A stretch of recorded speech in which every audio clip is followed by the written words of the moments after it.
Many parents are wondering how schools will look if or when they reopen in the fall. Well, here's an example. The Pima County Superintendent toured a charter school today. The principal of Da Vinci Tree Academy invited Dustin Williams to look at a preliminary model that follows CDC guidelines. I saw the partitions up and I said, wow.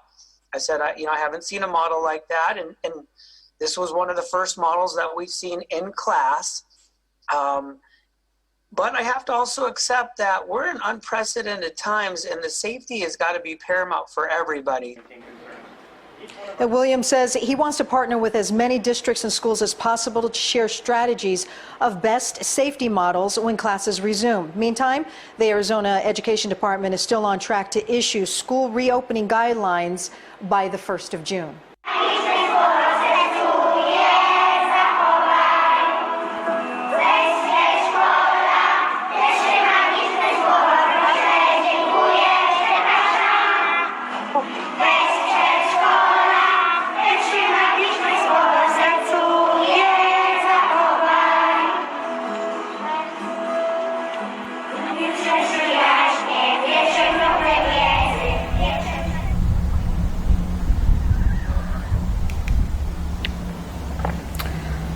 You know, when you see that sort of thing happening in the schools, this is child abuse, folks. This is the complete and utter destruction of childhood.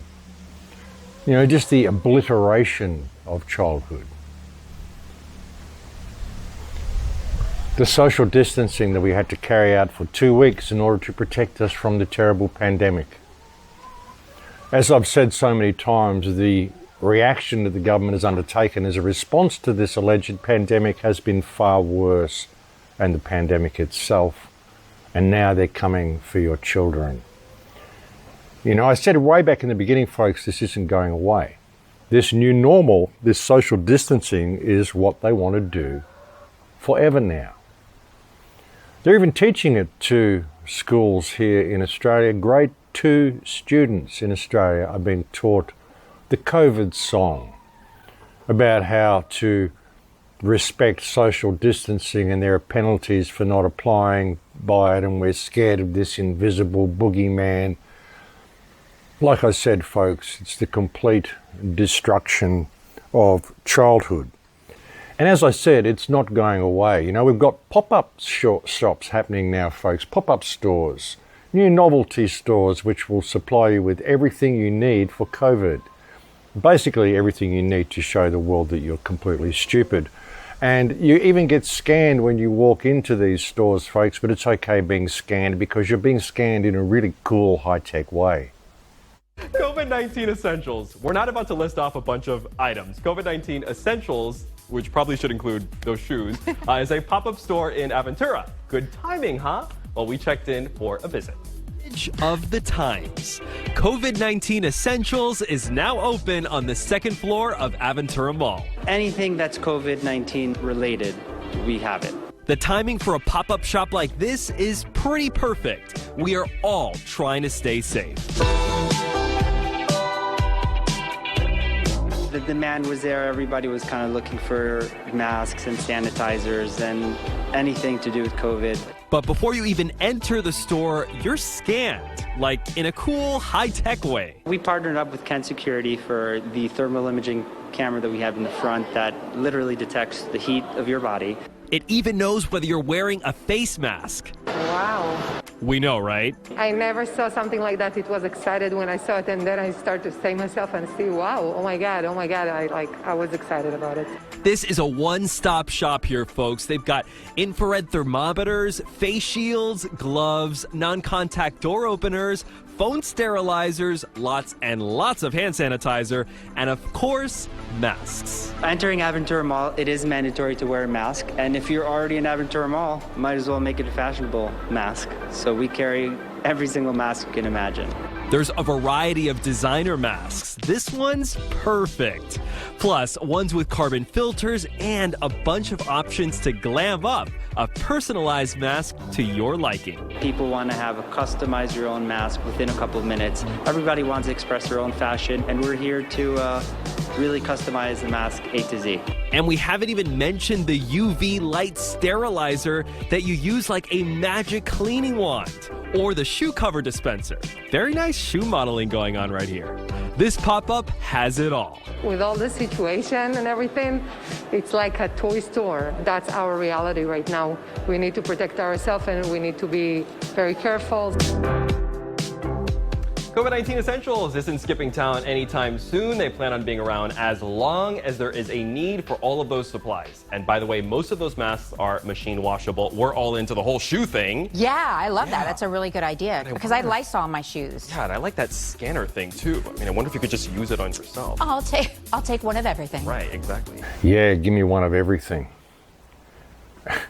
Like I said, folks, I mean, one of everything. You may as well just hold up a sign saying, I'm a complete idiot. Because that would be the same as buying anything from that store. Buy your new fashionable mask, your fashionable muzzle, so that you're muzzled from everybody and not speaking to anybody and not smiling at anybody. You may as well just hold up a sign saying, I'm a complete idiot. That would be about as effective as protecting you from this fake pandemic as what anything in that store would. And it would be far more effective in letting people know what your actual mindset really is, because that is your mindset. I mean, I just can't believe people are still going along with this, folks. And they're pushing it in every degree they can. Apparently, you shouldn't flush the toilet anymore either, folks. If you flush the toilet, you may leave a cloud of particles, a cloud of virus particles that may affect other people that come in behind you. So I suppose what we're supposed to do now is take little poop bags out with us. It's the only really responsible thing to do, folks. You must do your business and save it up in a paper bag and take it home with you. It's the only responsible thing to do. Then you can freeze it up and you can put it out with the weekly garbage collection, however long the weekly garbage collection lasts.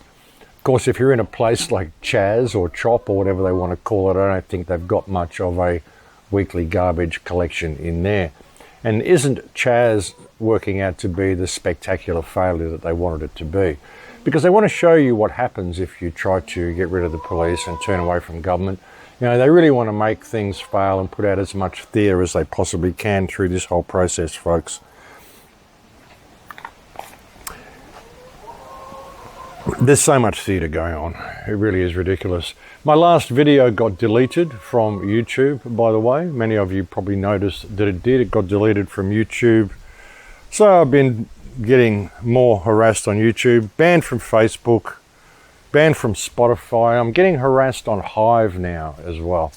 People are downvoting my videos on Hive. Apparently the place is infested with people who just don't like people thinking outside of the box. I don't know what that's all about, but a lot of coordinated attacks happening against me again, folks. I mean, this thing seems to happen whenever you're making a difference.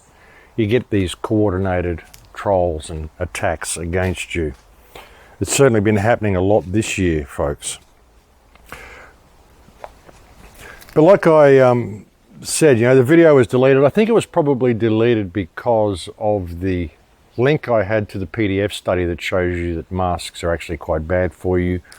The link that I will include again here below. You can go and check that out. It's a PDF study that was done for doctors, and it shows that wearing these masks actually is highly detrimental to your health, especially if you're over 35 years of age. It, you know, affects the calcium levels in your body. It affects your entire metabolism. There's also a report that was put out by the Department of Labor Occupational Safety and Health Administration, which also shows that these masks are bad for you and cause oxygen deprivation. There's a lot of studies on this, ladies and gentlemen. There's a lot of studies that show just how bad wearing these masks is. There's also some reports that have been come out from, I think, Melbourne or Sydney University by a woman, Rita someone, who's saying that according to her analysis, the government has vastly overreacted with their response to this pandemic. As I've said, I don't think they have overreacted. I think the whole thing has been deliberate. It was about crashing the world economy, about locking the place down and introducing their police state just the way they've done and are continuing to do. You know, but when they're coming for the children, the way they are and eliminating the old people the way they are. It's just, you know, you get to a point, folks, where you've got to push back. You've got to say something. I received a Skype message from a friend the other day. He told me his 92-year-old father had just died. His 92-year-old father was over the border in Victoria.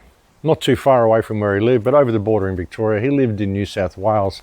He was not able to go and see his father because of the lockdown, that the parasite masquerading as a politician, the premier, this bucket of shit, Daniel Andrews, disgusting individual, doesn't give a shit about anybody except his globalist masters. This guy's got the borders closed, and so he couldn't go and visit his father, and he's in a nursing home, and because he's an old person, the nursing home basically just left him there to rot because of COVID. They were too scared to go in and see him. They just left him in his bed. They weren't rotating him. They weren't doing anything that they should have done. He ended up covered in bed sores, and he just died from being lonely and from being locked in there and basically left to rot by the nursing home.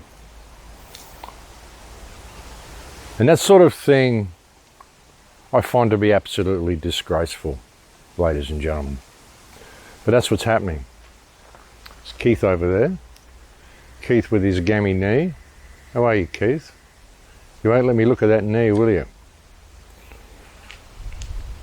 And here's Brian over here.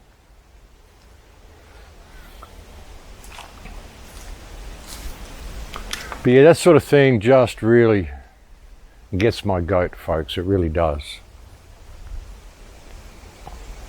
But that's the situation of the world, you know, and it's going to continue if people don't wake up, you know. And I called all this actually last year on the I think it was the 1st of June last year. I put out a video. I can't remember what it was called. I'll locate the title. Actually, I think it was called Most People Can't See What's Coming. I think that was the name of the video. And I said on that video that I expect the world to be in full lockdown easily within the next 18 months to 2 years. You know, it's our choice as to whether to go into this smart system, whether to allow ourselves to be led into this smart system, but the choices that we make are by our everyday actions, by what we do, whether we choose to use this smart technology and allow it to thus lead us to an inevitable conclusion, which will be a complete and total lockdown of humankind coming very, very quickly, and will actually be finalized and all on board and up and running easily within the next couple of years. Within the next 18 months to 2 years, this is where the world will be if we do not be aware of the choices that we are making every day. I said it on that video, and here we are 12 months later, and the world's in lockdown. You know, they're saying it's just a little lockdown, it's going to go away, they're going to release things, but no, they're not, folks. You know, they may release things a little bit, but they'll say, oh, it's the second wave. And they're saying, oh, the second wave is coming. They're predicting there's going to be a second wave. Oh, there's a spike in activity in Victoria, so we're going to have to lock the borders down again in Victoria. But no, it's not a second wave yet. We're just locking the borders down again. You know, but they will have the second wave, folks. They need the second wave because it suits their agenda to have the second wave. They're claiming that it was done. You know, it's happening because of the crowds, of course. And look at it, folks. I mean, look at it. Look at everything they did. You know, they locked you down. They told you couldn't do this. They told you couldn't do that. You can't go to supermarkets. You can't go to restaurants. You can't go to the beach. You can't go to the parks. But, go and protest for Black Lives Matter. Yes, we'll let you do that because it's a noble cause. If the pandemic was real and the virus was real, they would never have approved the protests, folks. I can't say it's a noble cause, so the virus has gone away. If there was a virus, they wouldn't have approved the protests. I mean, it should be so obvious to people. I don't know why people can't get it. It should be obvious to them.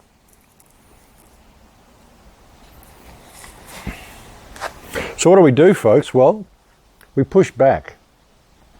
You know, like I said on the last report that I did that they deleted from YouTube, when you go to these places such as a Ventura County shopping center where you actually have to wear a mask to enter the shopping center.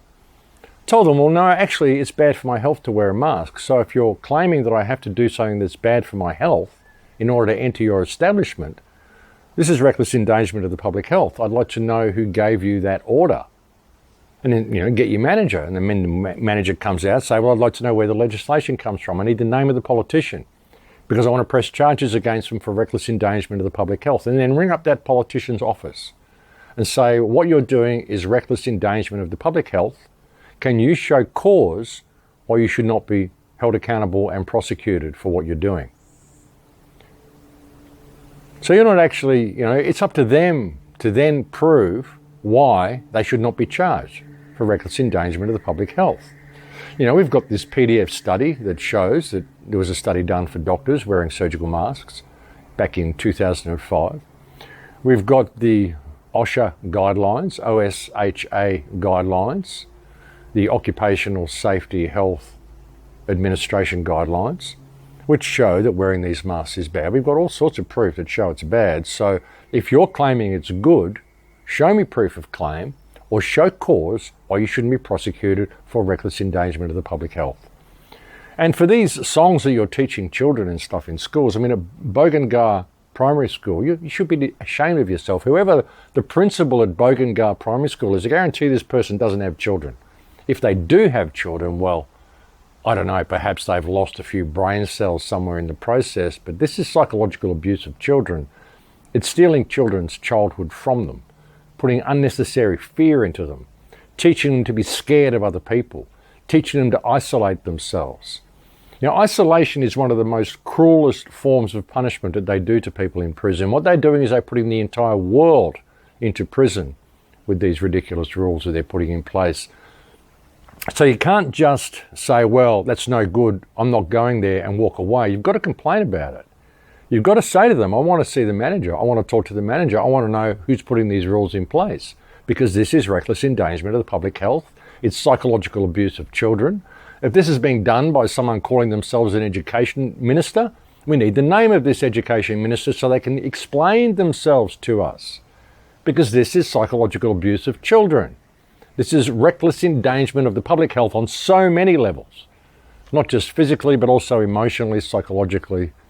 It's absolute abuse of office. It's not even abuse of power, folks. It's abuse of office.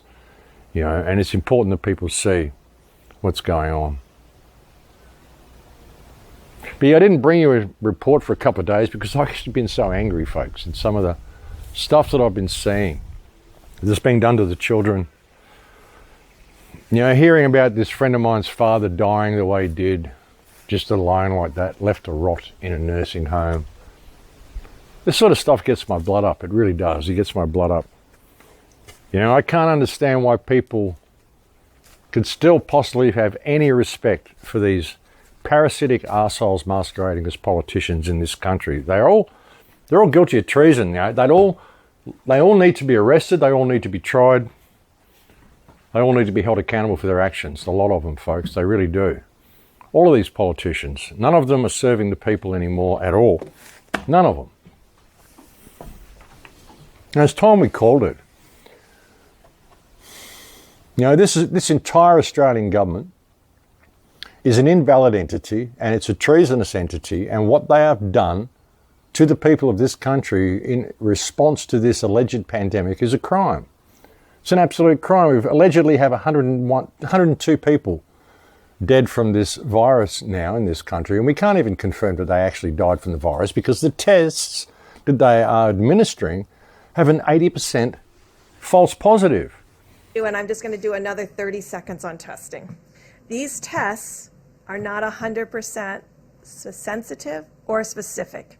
And I'm going to go over this over and over again. So if you have 1% of your population infected, and you have a test that's only 99% specific, that means that when you find a positive, 50% of the time it will be a real positive, and 50% of the time it won't be. And that's why we're really asking people to start testing in among the first responders and the healthcare workers that may have had the greatest exposure, because that's where the test will be most reliable. And then when we have the luxury, we can go out to broader and broader communities. But this has been the fundamental question to begin with and has been persistent. And we will emphasize to the American people again, this is a highly contagious virus. And we don't know by looking at someone whether they have pre-existing conditions or not. And so all of us, as far as protecting others, must continue to do all of the recommendations to ensure that when we are in an asymptomatic state, we're not passing the virus to others. Certainly I've tried, and Patrick has tried right from the beginning, to balance two things. The seriousness of this virus as an epidemic, and it clearly is a very serious epidemic, but equally the fact that actually the great majority of people will not die from this. And I'll just repeat something I said right at the beginning, because I think it's worth reinforcing. Most people, a significant proportion of people will not get this virus at all, at any point in the epidemic, which is going to go on for a long period of time. Of those who do, some of them will get the virus without even knowing it. They will have the virus with no symptoms at all, asymptomatic carriage, and we know that happens. Of those who get symptoms, the great majority, probably 80%, will have a mild or moderate disease. Might be bad enough for them to have to go to bed for a few days, not bad enough for them to have to go to the doctor. An unfortunate minority will have to go as far as hospital, but the majority of those will just need oxygen and will then leave hospital. And then a minority of those will end up having to go to severe and critical care, and some of those, sadly, will die. But that's a minority. It's 1% or possibly even less than 1% overall. And even in the highest risk group, this is significantly less than 20%, i.e. the great majority of people, even the very highest groups, if they catch this virus, will not die. You know, when you've got a test that gives 80% false positives, folks, you don't have a test. It's as simple as that. So how do they know what anybody's dying from? You know, and as I've said previously, it's like it's cured all other diseases. No one's dying of pneumonia anymore. No one's dying of respiratory failure anymore. No one's dying of all the things that people normally die of. It's all COVID. I just want to be clear in terms of the definition of people dying of COVID. So the case definition is very simplistic. It means at the time of death, it was a COVID positive diagnosis. So that means that if you were in hospice and had already been given, a few weeks to live, and then you also were found to have COVID, that would be counted as a COVID death. It means that even if you died of a clear alternate cause, but you had COVID at the same time, it's still listed as a COVID death. So everyone who's listed as a COVID death doesn't mean that was the cause of the death, but they had COVID at the time of death. I hope that's helpful.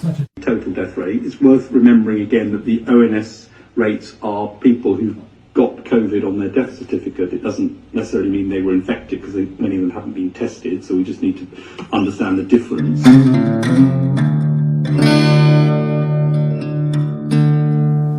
But the test that they have for COVID gives an 80% false positive. So how do you even know what they're dying from? It's such a joke, it's such a scam, it's such a farce. I'd like to see this entire government arrested and tried and charged with treason. I think the best thing we could do to free Australia from corruption is to build a gallows at the back of Parliament House in Canberra. That's what I think we should do. And the state premiers as well. And this frickin' idiot calling himself a chief medical officer who actually believes that this pandemic is real and is actually promoting the wearing of masks. If you're such an idiot to be promoting the wearing of masks, I mean, mate, go and get some sort of a medical degree or something, because you obviously haven't got one. Or if you've got one, then you're too much of a fool to remember anything that was written in it. I mean, grow a brain, for God's sake. You're an embarrassment to this country. And so is this fucking idiot called a Prime Minister. I mean, what is that damn thing? With his utter insincerity, that little frowny look he gets on his face, and I did the wrong thing, I said the wrong thing. It's because you're a fucking idiot, mate. That's why you said the wrong thing, you did the wrong thing. You shouldn't even be there swearing allegiance to the Queen of Australia when you were sworn in. Your Excellency, I present the Honourable Scott Morrison to be sworn in to the office of Prime Minister. Mr Morrison, I invite you to take and subscribe the oath of office as Prime Minister of Australia.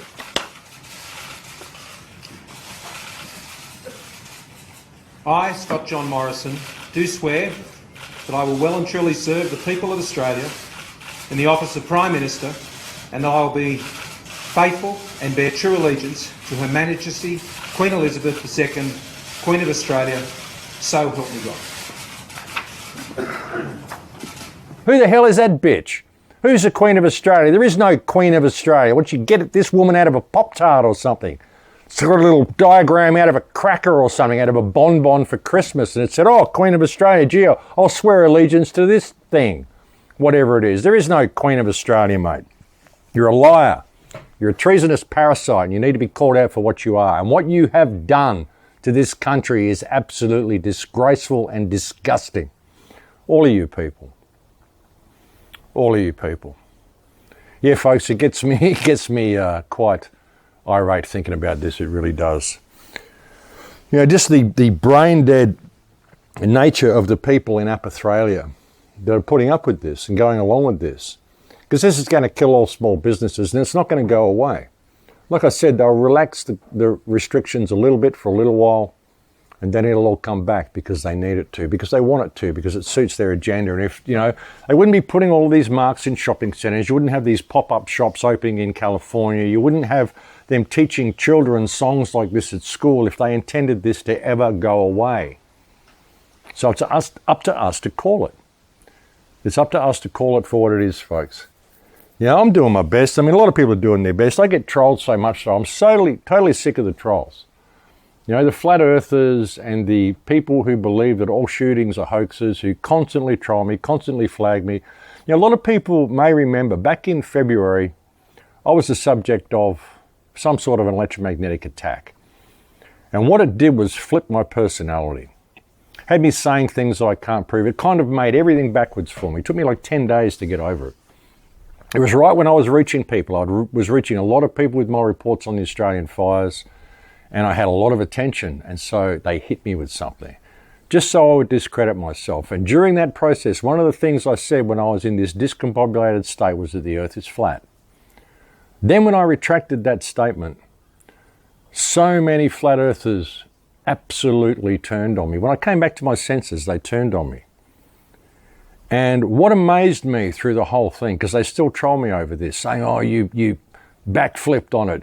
What amazes me through the whole thing is that these flat earthers, they didn't notice that I had just had my personality flipped. They didn't notice that I was in a state of complete psychosis. They didn't care that I was in a state of complete psychosis. They didn't hear anything I said. They didn't hear or were not concerned about anything that happened to me at all. All they were concerned about was that I said the earth was flat. Then when I came back to my senses and I said, the earth can be whatever you want because there's more proof that this is a hologram than anything else.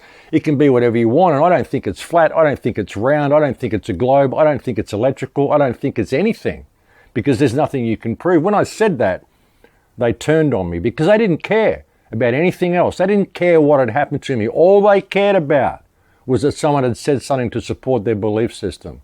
And when I came back to my senses and I got my open mind back that it's always been, they turned on me. And they showed me what a heartless bunch of self-absorbed fuckheads they really are. Not all of them, but a lot of them. That's what they are. They're so self-absorbed. They didn't give a shit what happened to me. They didn't give a rat's butthole that I'd been attacked. They did not care about it at all. All they would do, they were actually offended that I came back to my senses and that I still maintained the open mind and the respect for valid research that I've always had, that I don't just lock onto a belief system the way I've been told to do. And this is why I get banned everywhere, folks. This is why I get trolled everywhere. This is why I'm banned on Facebook, why I'm banned on Spotify. I got banned on 153 News the day I signed up. I signed up for an account on 153 News, and as soon as they found out I was the real Max Egan, they banned my account straight away. Can't have anyone thinking outside the box on that video platform, folks. Yeah, now it looks like I'm getting trolled and down-flagged on Hive as well, because obviously there are people there, and if you don't support your belief system, you know, if you think not like me, then you must be the enemy, and I will therefore hate you, and I will attempt to derail you.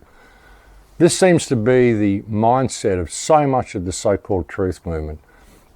And that's why I've said even the term truth movement is a loaded term, because the truth is no one knows what the truth is, and that's the truth, and no one wants to be told that.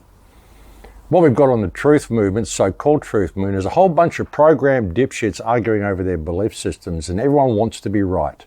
It should be about the freedom movement, establishing enough freedom to find out what the truth is, and then you won't have to argue about it. Wouldn't that be novel? But no, we can't do that. We've got to adopt belief systems and attack anybody who goes against them. So yeah, that's what I discovered through that whole experience that I had about the flat earth movement, and not all of them. I mean, I've got a lot of friends who are flat earthers, but there's a certain element in there who got their heads so far up their arseholes that that's all they heard. That's all they heard were the words, the earth is flat, and they did not give a shit about me. They did not give a shit about what had happened to me. They didn't give a shit about anything except something that would support their belief system. And they continue to troll me. So, you know, if you're one of those people and you still come to my channel, why don't you just fuck off, you know? Fuck off and go somewhere else. You're not wanted.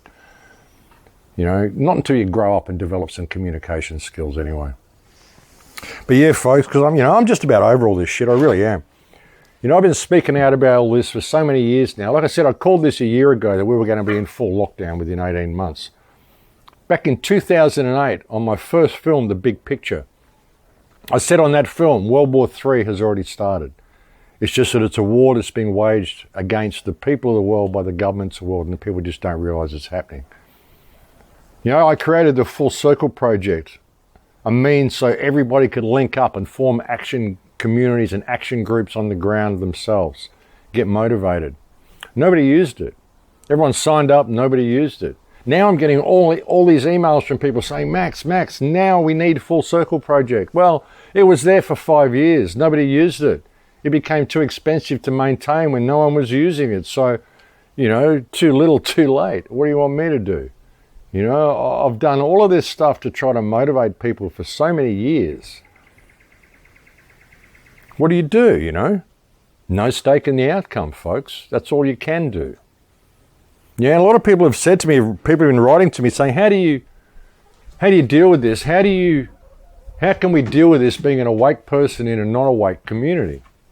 Well, it's by having no stake in the outcome, folks. I mean, like I've often said, I can find more evidence that this is a holographic universe than anything else. I can find more evidence that we're involved in a game more than anything else. And, you know, the one thing that you came here to do is to die. That's a given. So what's your fear in standing up and speaking out against this system? What, you're scared they're going to kill you? You're going to die anyway. That's what you came here to do. So what are they going to just repress your life and repress your life and repress your life until you're sitting there coward and just sitting there in this little bubble, not experiencing life at all, and stay like that until you die? No, I won't do that. I prefer to just die now because I have no fear of death. This is a temporary experience. It's all part of a game anyway. It seems like that. I mean, and I'm immortal. I'm eternal. You can't kill me. You might be able to hurt this vessel that I inhabit for this experience, but you can't hurt me. So where's the fear? What is there to be afraid of? And if this is a temporary experience and you're only here for, you know, the period it takes for your life to live itself out, well, you have no stake in what this race does or what this place becomes or what happens. I mean, why worry about it? You know, what is there to be stressed out about? You know, I think there are so many non-active players and non-playing characters involved here as well that, you know, it's really all about your journey through this realm and what you do with it, what you do with the experience that comes to you, the emotional state that you're in, you know, the information you have to take away with you when you leave this realm. So what is there to stress about? I mean, I get frustrated at seeing the people around me, but I don't have any fear of this system. I don't have any stress for what the outcome may be. You know, I can see a better way, but if the human race chooses to destroy itself, hey, it's not my problem. I did everything I could to suggest a better way. But ultimately, you know, it's about my journey through the realm and what I do with that experience, and it's the same for everybody, so why stress on it, folks? You know, as I've often said, enlightenment is a destructive process, and if you don't really want to see how deep and how dark the shadow is, well, you know, you shouldn't look into the blackness to begin with, you know? So yeah, I mean, I don't know what to say when people ask me questions like that. How do I maintain? You know, As I've said many, many times, life is an emotional mirror. It will mirror back to you what you put into it. If you're fearful and stressed, it's going to mirror back a fearful and stressed reality to you. I'm not fearful and stressed about any of this. I mean, I'll simply not participate. I'll do something else. You know, there's a wide world out there and there's lots of things you can do. And, you know, I've managed to get by without really participating in the system for, you know, a good many years in my life, and I'll continue to do so. I get frustrated, I get angry when I see what's being done to the kids. I see what's being done to old people. You know, people who are helpless in their lives, children and, you know, the very elderly are helpless in their lives, and it's up to us to watch out for these people. And I get really pissed off when I see that not happening. And when I see things like are being done to these kids, I think that school I had at the start there, I think that was Germany. I can't be sure. It sounded German. I don't know. I don't know what the language was they were singing. It was sent to me by an Irish person, so I thought it was Irish to begin with, but that's definitely not Irish they're singing. So, but that sort of stuff gets me irate. And when I see, you know, the mind control, that letter that they're sending out to kids there in primary schools in New South Wales here, this is disgraceful. You teachers should be ashamed of yourselves. This is child abuse. And if you're sending your children to these schools, this is child abuse. You need to not do that, because you're contributing to the destruction of your child's childhood and the destruction of your child's mind. You know, self-isolation protocols that they're implanting into people and programming into people. This is absolutely disgraceful and it can't be tolerated. And that's what really gets my blood up. A lot of that is what motivates me, seeing that sort of shit. I just can't deal with it, folks. And yes, sorry for the swearing, sorry for the outburst, but I tell you, I'm sick of the trolls. I'm sick of these flat earth trolls. I'm sick of these people with their heads so far up their asses that that's all they could see in that attack. And I'm sick of the coldness and the callousness and the narcissistic bullshit attitude of these people, making it all about them and all about their belief system and not giving a damn about what I went through and what happened to me and the fact that I was targeted to begin with. They just want it to be all about them. Yeah, that really steered me away from that group of people more than anything. The amount of, you know, how they turned, how quickly they turned, and how heartless and self-absorbed they are. So many of those people. Again, not all of them. I have a lot of friends that are flat earthers, but there's so much in that community that is controlled. You know, that's where you really know where the COINTEL narrative is and the controlled opposition narrative is, folks. If you get really, really attacked and hated for not going with what the general consensus is, you know that it's a controlled consensus. So yeah, there's a lot more to this reality than meets the eye. And those people are, you know, they've got tunnel vision. They're only prepared to look at 2 dimensions of it, and I think there's far more than that. But anyway, I'll leave it there, folks. I don't really have much more to say. I've probably offended enough people with this little report anyway. But yeah, I just wanted to get some of that off my chest, folks. I just think it's stuff I needed to say, so I said it. But I'll look forward to speaking to you again soon. Thank you to all the people who send me so many kind emails. Thank you to my Patreon supporters. I'll look forward to speaking to you again soon. Please stay safe, stay well, stay strong, and take very good care until I come back and give you another report in Lakesh.